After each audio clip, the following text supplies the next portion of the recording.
everybody. Welcome to the next episode of our podcast. I'm so excited to have an amazing guest, Elisabeth Hranek-Hodnet, who is a burnout coach for busy moms. And it's going to be such an amazing episode. Stay tuned with us. Elisabeth, thank you so much for being here. Thank you and welcome. Yes, ma'am. Thank you. I'm so excited to be here. Thank you. So, before we start and talk about burnout, I really want to know your story and your background. Like, what led you to specialize in helping busy moms overcome burnout? Yeah, absolutely. So I started in as a single mom. I had a baby that I had just come out of an abusive relationship. I was overweight and I was trying to figure everything out. Um, Fast forward, I got into a marriage that wasn't the healthiest. I had another child. And so, about 7 years ago, I was a single mom of two little girls. I had already been certified in personal training and nutritional therapy. I was helping clients.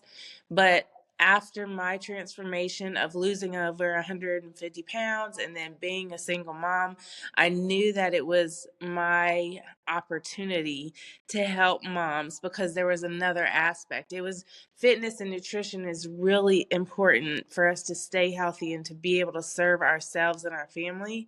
But there's a third aspect, which is the mindfulness. And when we don't have that mindfulness, it's easy for us to get burnt out, which is why I feel like it is an opportunity to provide that third aspect in coaching when it comes to improving our health in our life.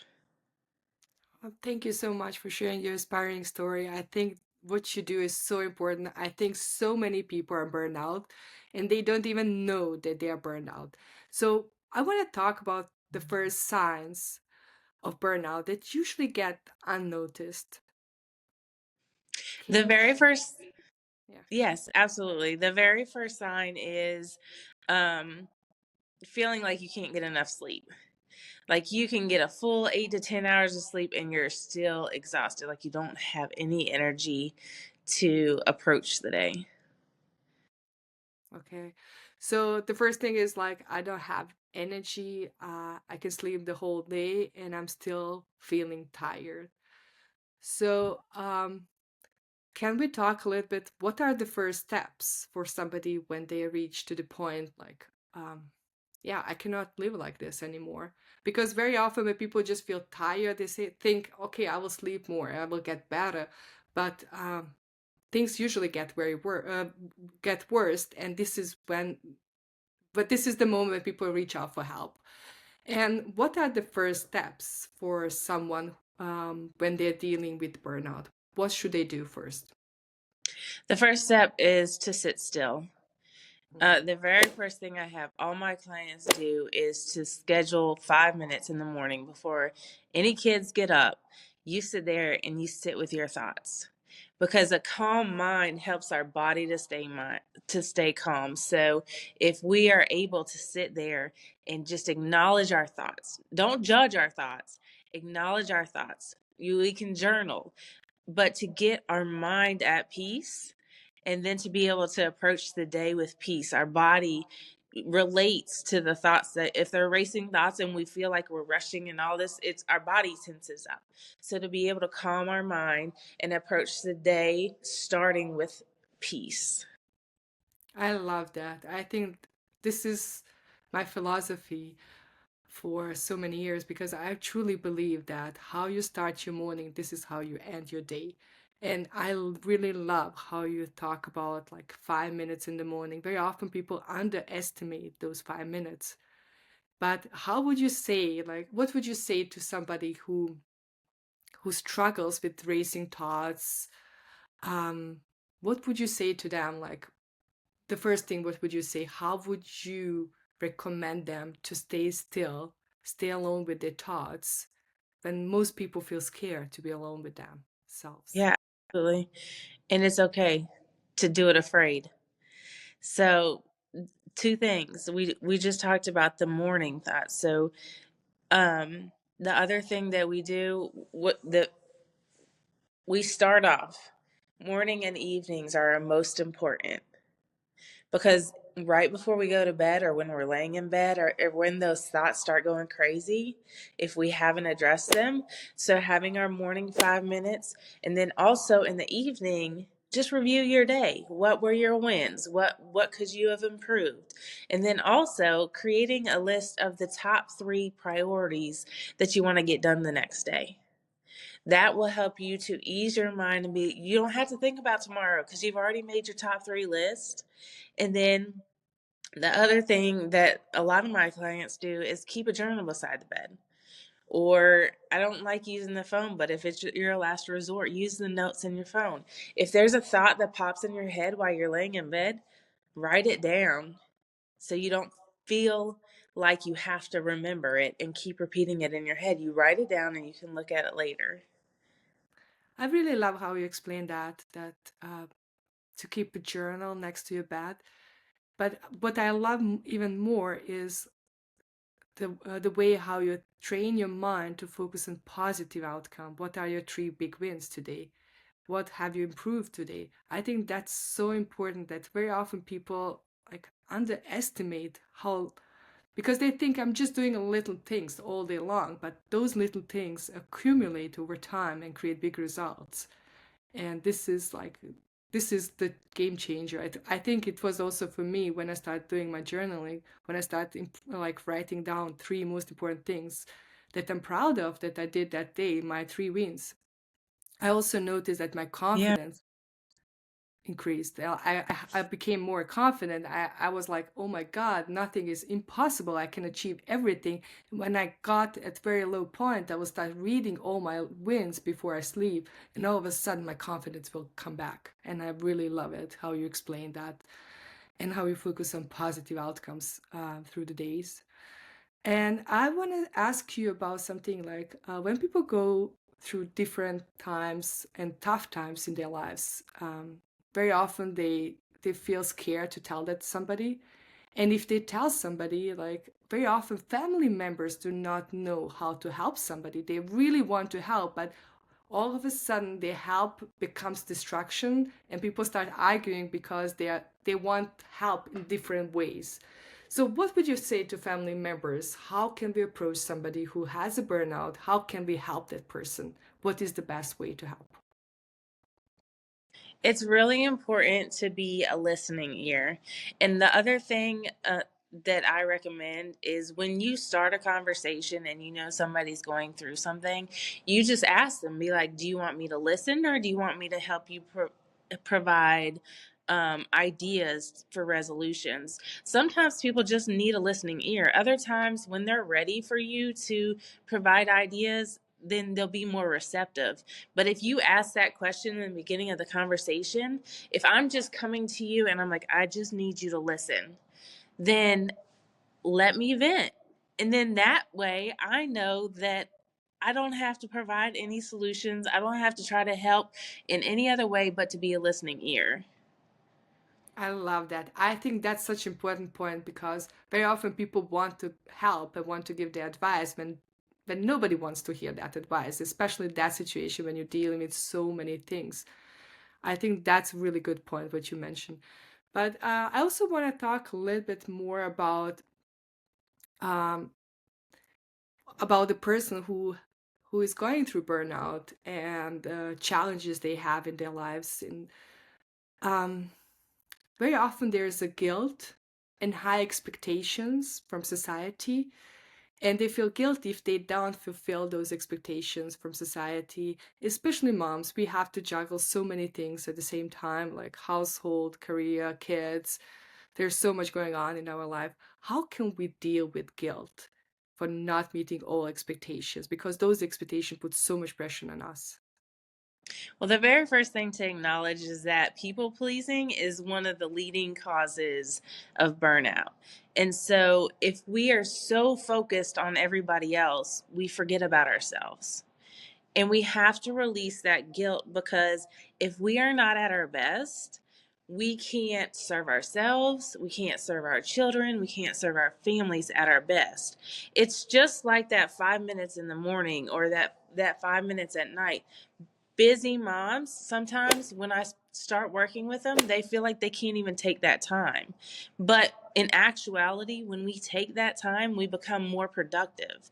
So when you're thinking about that guilt, you have to release it, because when you're taking time for yourself, you're going to be able to provide better for you, not only yourself, but your family.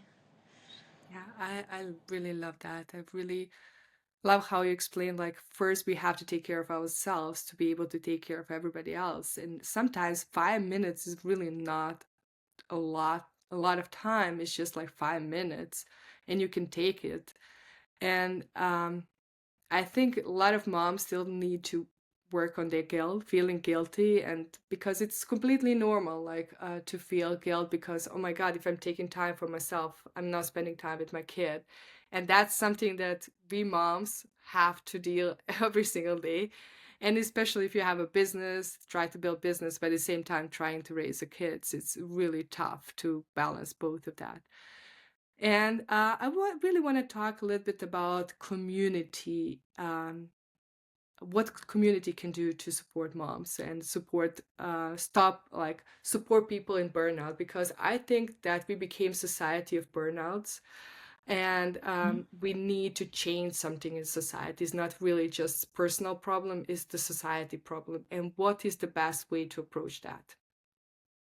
Yeah, absolutely. We've become a society of where busy is good, and if we're not busy, then we're not being productive.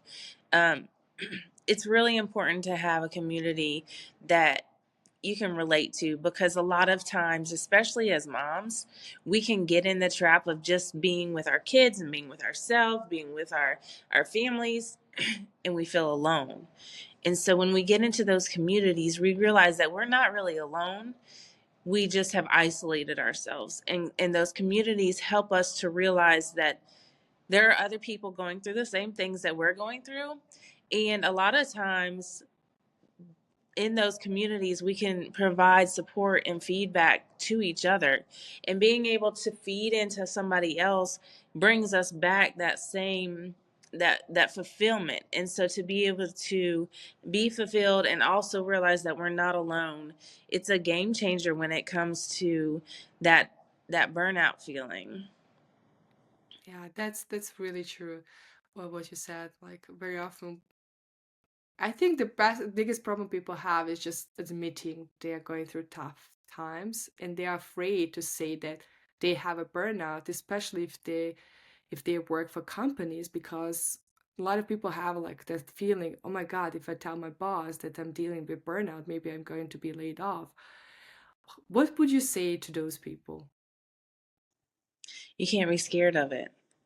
You can be scared of it, but you still have to take action in the face of fear, because ultimately, at the end of the day, if you're not at that corporate position, they're going to just feel it.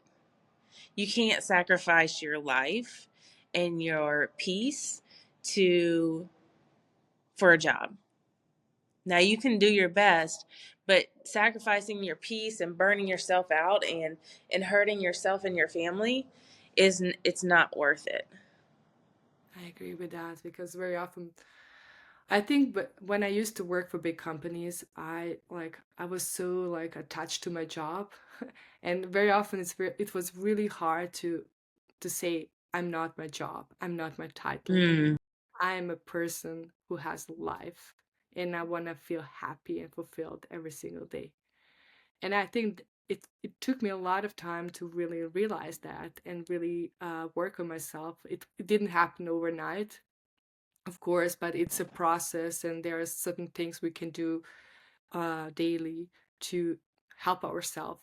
And I want to talk a little bit about that.